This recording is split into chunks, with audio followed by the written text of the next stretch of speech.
नमस्कार, आप देख रहे हैं जवाब देना पड़ेगा। मैं हूं आपके साथ पूजा यादव। जवाब देना पड़ेगा में बात आज पाकिस्तान के हालात की होगी। पाकिस्तान में हालात बद से बदतर होते जा रहे हैं, युद्ध जैसे हालात हैं। सरकार के लिए इमरान के खिलाफ की गई कार्रवाई जायज है और इमरान के समर्थक कह रहे हैं कि इमरान की रिहाई होनी चाहिए। इस बीच जिसकी हालत पहले ही फटेहाल है, आगे किस अंजाम तक जाने वाली है पाकिस्तान की हालत, क्या तस्वीर होगी, उस पर चर्चा होगी। देखिए, कई सारे इस वक्त बड़े सवाल खड़े हुए हैं। सवाल ये है कि पाकिस्तान का अब जो मुकद्दर है वो होगा कैसा, क्योंकि फिलहाल जो हालात बने हुए हैं उसमें तो नजर आता है कि सिर्फ अंधेरा ही अंधेरा है। और जिस तरीके से इस वक्त वहां अस्थिरता का माहौल है, यह अस्थिरता कहां लेकर जाएगी पाकिस्तान को, ये भी एक बड़ा सवाल है। हमारे साथ में एक बड़ा पैनल है जिनके साथ में हम चर्चा करेंगे वहां के हालातों को लेकर। सुंदुस मुस्तकीम हमारे साथ में है, वरिष्ठ पत्रकार हैं पाकिस्तान से। वाहिद नसीम साहब है, वरिष्ठ पत्रकार हमारे साथ में। रिटायर्ड ब्रिगेडियर विनोद दत्ता हमारे साथ में, डिफेंस एक्सपर्ट के तौर पर। रविंद्र सचदेव हमारे साथ में, एक्सपर्ट हैं फॉरेन अफेयर। सभी का स्वागत है। शुरुआत में जो हमारे साथ में पाकिस्तान से पत्रकार है उन्हीं के साथ में करूंगी। सुंदुस मुस्तकीम साहब, सवाल ये है कि पाकिस्तान में हालत तो इस वक्त आप देख रहे हैं कि किस तरीके के हालात हैं। आपको वाकई उम्मीद है कि अब मुकद्दर में कुछ सुधार होगा पाकिस्तान के? Thank you for having in your programme. जैसे कि आप देख सकते हैं, इतने हार्ट ट्रेंचिंग विजुअल्स जो भी आपने दिखाए हैं कि तो और इतनी खूबसूरत हमारे जो कि हुकूमत के या इस्टेब्लिशमेंट के जितनी भी खूबसूरत जितने इंपॉर्टेंट प्लेसेस थी, जगह ही थी, उनको कितनी बुरी तरीके से तबाह बर्बाद किया जा रहा है। So it's a completely do and die situation. अभी उम्मीद का दामन तो हाथ से छूटता हुआ ही महसूस हो रहा है। इसमें नुकसान किसी भी पार्टी का हो, मतलब इसमें ओवरऑल किसी पार्टी का नहीं, मुल्क का नुकसान हो रहा है ना। आवाम जो कुछ कर रही है वो खुद भी ये नहीं चाहती थी कि वो ये करे ना। एस्टैब्लिशमेंट है, कोई भी पार्टी है, कोई भी नहीं चाहता था कि हालात इस नहज को पहुंचे और वॉयलेंस इस हद तक बढ़ जाए। ये किसी भी पार्टी का जो है वो किसी ने भी जहाद के लिए नहीं कहा था। पीटीआई की लीडरशिप ने बारहा इस बात को कहा है कि सड़कों पर जरूर निकले, लेकिन पुरअमन एहतजाज करें। बार बार पीटीआई के जो क्रीम लीडरशिप है उन्होंने आवाम को सड़कों पर आने के लिए जरूर कहा, बारहा कहा, लेकिन पुरअमन एहतजाज के लिए कहा, वॉयलेंस के लिए किसी ने नहीं कहा। इसमें सबसे इंपॉर्टेंट बात यह है कि ये सारे के सारे पीटीआई वर्कर्स नहीं भी हैं। इनमें कुछ ऐसे लोग भी, कुछ ऐसे अनासर भी हैं जो कि इस चीज का फायदा उठाते हुए जानकर, जो शिद्दत पसंद अनासर है वो जानकर वॉयलेंस क्रिएट कर रहे हैं और इल्जाम ताकि सारा पीटीआई के कारकुनों पर आए। तो ये एक बहुत इंपॉर्टेंट पॉइंट है, इसको हाईलाइट करना। तो ये कौन करा रहा है पाकिस्तान के अंदर? इसमें दो ही लोग हो सकते हैं, देखिए, क्योंकि पार्टी वहां पर दो इस वक्त आमने सामने, या तो वहां की मौजूदा सरकार या तो फिर पीटीआई के कार्यकर्ता। फिर अब ये वायलेंस कौन फैला रहा है? मतलब इसके लिए कौन लोगों को वहां पे प्रेरित कर रहा है और कौन वो ऐसे सामाजिक तत्व घुस गए हैं पीटीआई के समर्थकों के वेश में जो पाकिस्तान को जलाने का काम कर रहे हैं? इसमें अभी कुछ भी कहना कबलिस वक्त होगा, लेकिन इसमें तो कोई शक नहीं है कि ये सिर्फ पीटीआई के लोग नहीं कर सकते। पीटीआई के लोग इमरान खान साहब की बात पर जो ईमान की हद तक लाने वाले, they are so much emotional and passionate people कि अगर एक दफा खान साहब ने कह दिया, जिसने डॉक्टर यास्मीन राशिद ने जो है वो सड़क पे निकल के कहा कि भाई आपने वॉयलेंस नहीं करनी, तो पीटीआई के लोग तो ऐसे बात मानते हैं। हाँ, अगर बाहर से कुछ लोग कर रहे हैं, उनकी देखा देखी ये लोग करना शुरू हुए हैं, तो कुछ ऐसा सिनेरियो हो रहा है। सो अब बहुत से आपको पता है कि आपसे भी बात पर ढकी छुपी नहीं कि कौन कौन लोग हैं जो कि हमारे मुल्क में जो है वो इस तरह की वॉयलेंस क्रिएट करने के लिए किसी भी मौके की तलाश में होते हैं। तो ये बहुत सारे वो लोग हैं जो बीच में कूद कर ऐसा वॉयलेंस जानकर क्रिएट करें ताकि इंटरनेशनल पाकिस्तान का नाम मजीद बदनाम किया जा सके। बिल्कुल मुस्तकीम जी, एक सवाल है हमारा आपसे। वो सवाल ये है कि क्या पाकिस्तान की हुकूमत ये समझ नहीं पाई थी कि जब इमरान खान की गिरफ्तारी होगी और उसके बाद सड़कों पर इस तरह का अंजाम होगा? और दूसरी बात, पाकिस्तान में ये कोई नई बात नहीं है कि सेना का इंटरवेंशन जो है वहाँ के हुकूमत पर रहा हो।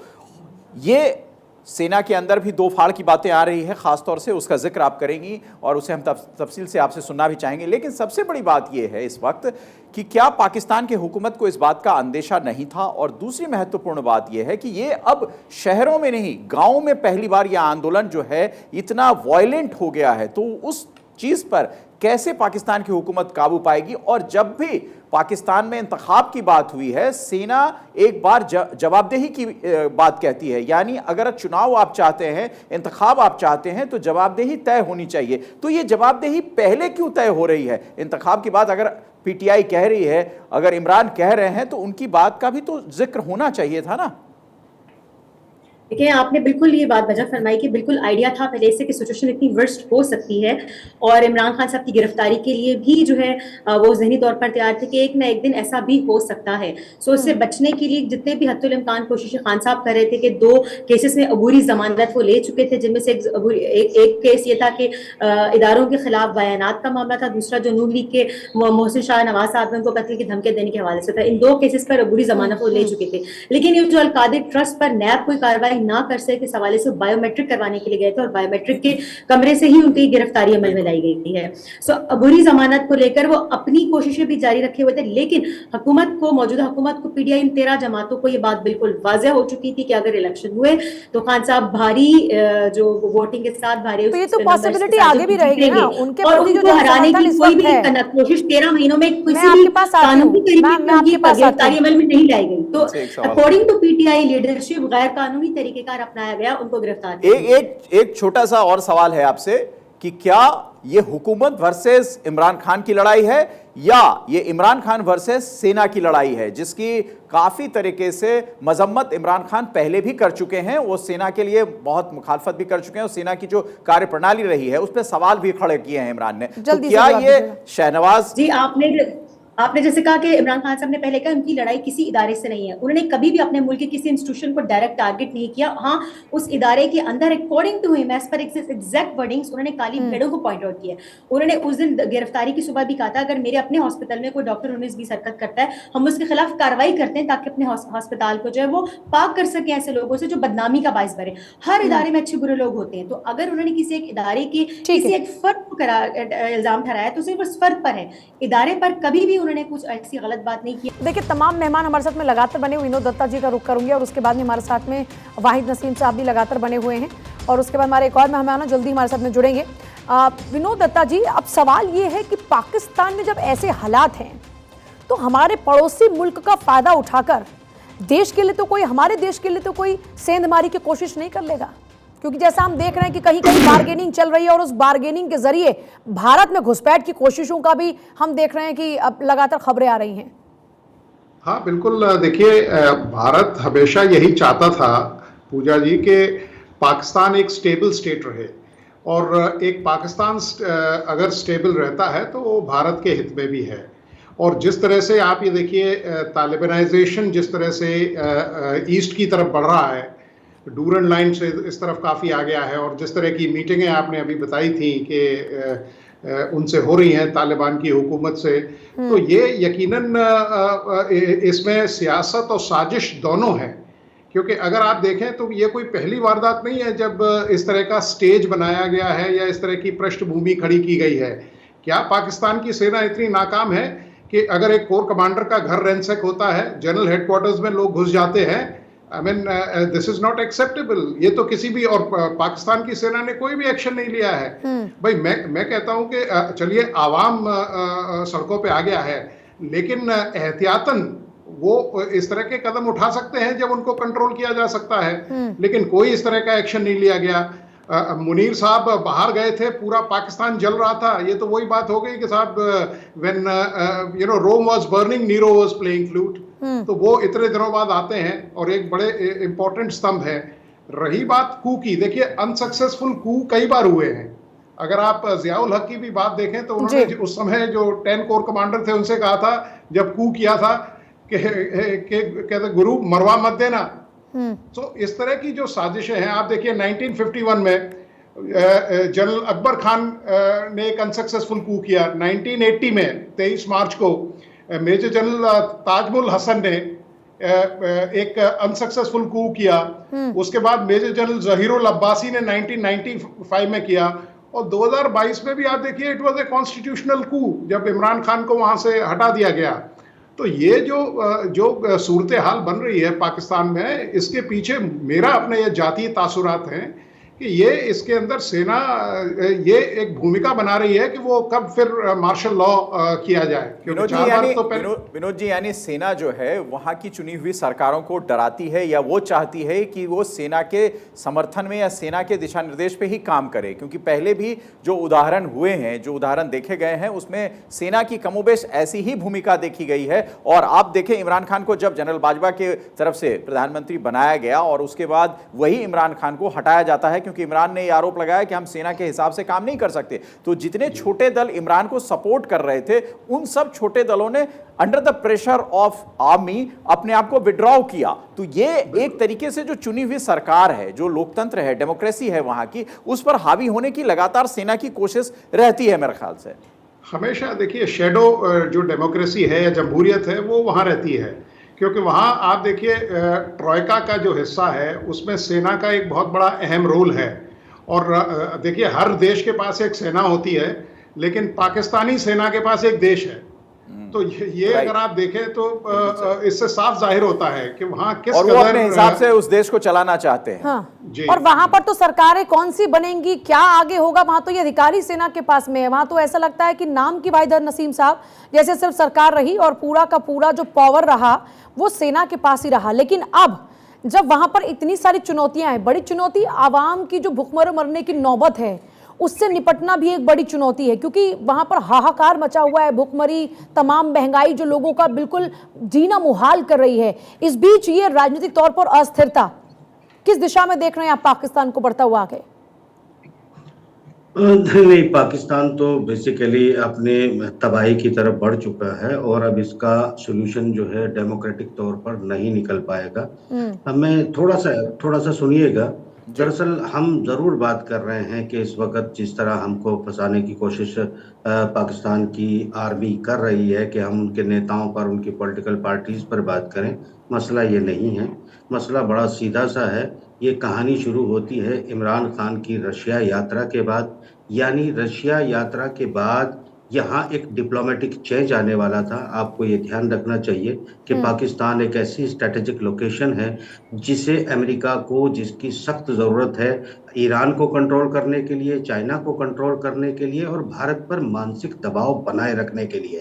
यहाँ पर इमरान भी रशिया के पाले में अगर चला जाता है, उसकी तरफ चला गया था, तो एक तरह से एशिया पैसिफिक से खला हो जाता है अमेरिका का। उसकी एक जो मिलिट्री स्टैब्लिशमेंट है जिसे 1958 के बाद से पाकिस्तान में इस्टेब्लिश किया अमेरिका ने, और उनकी यहाँ, ये आपको पाकिस्तानी आर्मी लगती है, पाकिस्तानी है नहीं, ये बेसिकली अमेरिकन आर्मी है। उन्हीं से, वहां से इनकी ट्रेनिंग होती है, वहीं से इनको फंडिंग मिलती है, बजट मिलते हैं, इनको प्लॉट मिलते हैं और रिटायरमेंट के बाद अमेरिका में बड़े और बहुत ज्यादा अमीर है। मतलब ये माना जाता है कि पाकिस्तान की जो सेना है और वहां के जो सेना के अधिकारी हैं वो बहुत ज्यादा पैसे वाले हैं। इसी वजह से शायद कि फंडिंग जो है उनके पास दूसरे मुल्कों से आ रही है और पाकिस्तान को यूज किया जा रहा है। देखिए, अब आप समझिए छोटी सी चीज को कि ये जो इस वक्त पब्लिक सड़कों पे है, ये आई नहीं है, इसको फौज लाई है। पहले जैसे ही पहले इमरान को हटाया गया, बाहर निकाला गया, कोशिश की गई कि जनता बाहर आए और फौज उस पर हमले करे या टकराव पैदा हो, और ऐसी टकराव में फिर से उनको मार्शल लॉ लगाने का मौका मिले। 10 बार कम से कम 1 साल के अंदर इमरान इस गिरफ्तार करने की कोशिश की गई। फौज ये टकराव चाहती थी। फौज ने जानबूझकर इमरान को, वो जा रहा था, जाने से पहले भी रिकॉर्डिंग कर रहा था कि भाई बुला लीजिए, नोटिस दे दीजिए। क्या आप ये कहना चाहते हैं कि अब सेना जो एक पर्दा था कि सरकार नाम का कोई एक मुखौटा था, उस मुखौटे को भी हटा देना चाहती है और अब एकदम मेन फ्रेम में सामने आकर मार्शल लॉ के जरिए पूरी कमान को संभालना चाहती है? एक मिनट, छोटी सी बात समझ लीजिए, मैं फिर अपनी बात खत्म कर दूंगा। पर यहाँ पर जो विपक्षी पार्टियां हैं, इनको जनता के बीच में विलन फौज ने बना दिया है। अगले 10 साल तक इन पार्टियों में से कोई भी लीडर जनता के पास वोट मांगने नहीं जा सकता। इमरान को में भी ये इन्होंने बहुत सारे लोग मारे, बेनज़ार भुट्टो, जो भुट्टो, उसका बेटा, खुद वहाँ का जनरल जो जाउल हक, इनके कत्ल करना और ये पॉलिटिकल मर्डर करना उनके लिए बहुत आम बात है। और यहाँ बड़ी सीधी बात है कि इस खित्ते में भारत को सतर्क रहना चाहिए, क्योंकि चाइना के और भारत के संबंध को लेके अमेरिका, ये सही बात है, अमेरिका हमारे लिए भी इंपॉर्टेंट है, मगर रशिया के मुकाबले इतना इंपॉर्टेंट नहीं है जितना पाकिस्तान के लिए है। और पाकिस्तान के जरिए भारत भारत को एक हिडन थ्रेट होती है, तो उस क्या threat क्या का तो इस्तेमाल जो है पाकिस्तान की सरजमी को वाहिद साहब सिर्फ एक बेस के तहत इस्तेमाल कर रहे हैं? रशिया हो, अमेरिका हो, बिल्कुल। तमाम मुल्क? बिल्कुल वो that is a not country, that is basically आप ये समझिएगा, पाकिस्तान एक देश नहीं है, पाकिस्तान एक एस्टेब्लिशमेंट है, और जिसमें पाकिस्तानी लोग रहते हैं, उन बेचारों को तो ये भी नहीं पता। अब पहली बार उनको शायद ये पता चला है कि दरअसल जिस तरह के नारे लगाए जा रहे हैं कि फौज असल में किसके लिए काम करती है, और पहली बार ये हुआ है कि फौज में फूट पड़ चुकी है, पुलिस ने हथियार उठाने से मना कर दिया है, फौज के बहुत सारे अफसर रिजाइन कर चुके हैं, गिरफ्तार हो चुके हैं, इस वक्त फौज बंटवारे में है, यानी एक बहुत अजीब सी स्थिति वहां पर बनी हुई है इस वक्त। और खास तौर से पंजाब का जो सूबा है, वहां के जो अधिकारी हैं फौज में, उन्होंने एक तरीके से अपना इनकार भी किया है और इस चीज का इजहार भी किया है कि हम इस बगावत में जो सड़कों पर आवाम है उसके खिलाफ हम नहीं जाएंगे। कहीं ना कहीं उनको ये लग रहा है कि पंजाबी ज्यादा हैं इस बगावत में और जो इमरान के समर्थक में भी कहे जाते हैं। नहीं, हम बिल्कुल नहीं। पंजाब, ये कोशिश की गई फौज के द्वारा, और ये पॉलिटिकल जो उन्होंने अपने पपेट बिठा रखे हैं, इनके द्वारा ये कोशिश करने की कि पाकिस्तान पख्तून में पंजाब, पख्तूनख्वा, पठान, इन सबको बांटा जाए। पर इस वक्त पाकिस्तान की जनता एक प्लेटफॉर्म पर है, कोई अलग नहीं है। सर, मैं आपके पास एक चीज में आपसे एक गुजारिश करता चलो, छोटी सी। देखिए, माफ करना, मुझे नहीं कहना चाहिए, मगर फिर भी मुझे कहना पड़ रहा है। आपको ना, जिस तरह के आपने पहले पैकेजेस दिखाए हैं, उन पैकेजेस में तालिबान, आपको पता होना चाहिए कि तालिबान के और भारत के इस वक्त क्या रिश्ते चल रहे हैं। पाकिस्तान इस युद्ध, इसका पूरे केस से तालिबान का कोई लेना देना नहीं है। अपने प्रोड्यूसर जरा चेंज करिए, अपने एडिटर से कहिए कि ये बहुत हसास मुद्दे होते हैं। मैं आपके पास आती हूँ वाहिद साहब, और भी जरा लोग हैं उनको एक बार शामिल कर लें डिबेट में। रॉबिंद्र सचदेव काफी देर से इंतजार कर रहे हैं। रॉबिंद्र सचदेव, अगर वाहिद साहब की बात पर जाया जाए तो फिर इसका मतलब तो ये हुआ कि जो वहां पर नेताओं के नाम पर पपेट बैठे हुए वो भी सब खत्म, पूरी कमान सिर्फ सेना के हाथ में, और सेना डील करेगी अमेरिका के साथ में, रूस के साथ में। और अगर इस तरीके से सिर्फ पाकिस्तान की जो सरजमी है उसका इस्तेमाल ये लोग अगर अपने मुनाफे के लिए करते हैं तो फिर वहां की आवाम क्या करेगी? वहां तो अभी जो हालात हैं और बदतर होंगे, तो फिर तो सेना भी नहीं संभाल पाएगी, क्योंकि जनता के सामने तो फिर ना सेना टिक पाएगी और ना वहां की कोई भी सरकार टिक पाएगी, कोई ना कोई नेता टिक पाएगा। Thank you. और जो आपने कहा, इसी कारण से मेरा ये विचार है कि पाकिस्तान की आर्मी डायरेक्ट कंट्रोल नहीं लेना चाहेगी। ओके, पाकिस्तान की आर्मी ने अगर डायरेक्ट कंट्रोल ले लिया तो आर्मी की जितनी बची अभी इज्जत है वो भी धूल में मिलती जाएगी। आर्मी कुछ नहीं कर पाएगी। यस, वायलेंस रोक लेगी, बट पाकिस्तान जो इकोनॉमिक गड्ढा कहें या डूम की तरफ जा रहा है, उसको आर्मी कुछ नहीं कर पाएगी। देश में महंगाई त्राई फ्रस्ट्रेशंस बढ़ेंगी, अराजकता बढ़ेगी। आर्मी को कंट्रोल करने के लिए डेमोन्स्ट्रेशन में फायरिंग करनी पड़ेगी। आर्मी कुछ कर नहीं सकती अदर देन, इस समय अगर मान लीजिए आप 2-3 महीने मानो डेमोन्स्ट्रेशन रोक ले, तो इसके चलते, इसलिए मेरे विचार से हो सकता है आर्मी चाहे, हो सकता है बनना चाहते हो मार्शल लॉ ज्यादा बॉस, बट ये उनके हित में नहीं है डायरेक्टली इस पोजीशन पे आना।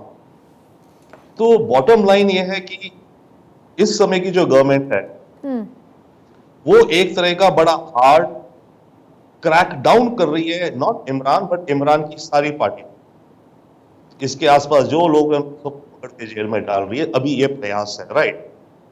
इस प्रयास में अगर ये सक्सीड हो जाती है और कुछ दिनों में डेमोन्स्ट्रेशन हो जाती है, मामला अलग है। बट पाकिस्तान में इस समय रेवोल्यूशन हो रहा है, आप मेरे से पूछिए तो। पहली बार कंट्री में लोग मिलिट्री को खुलेआम चैलेंज करते हैं, अनइमेजिनेबल है।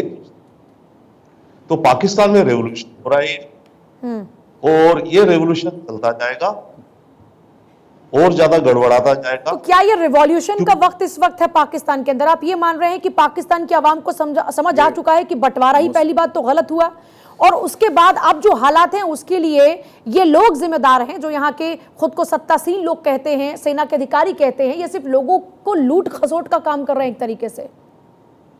नहीं, दूसरे पॉइंट है कि जो लोग बैठे हैं लूट कर रहे हैं हमारे को, हमारे देश को, हमें, और इन्हीं की नीति ने हमारा ये बुरा हाल करा है।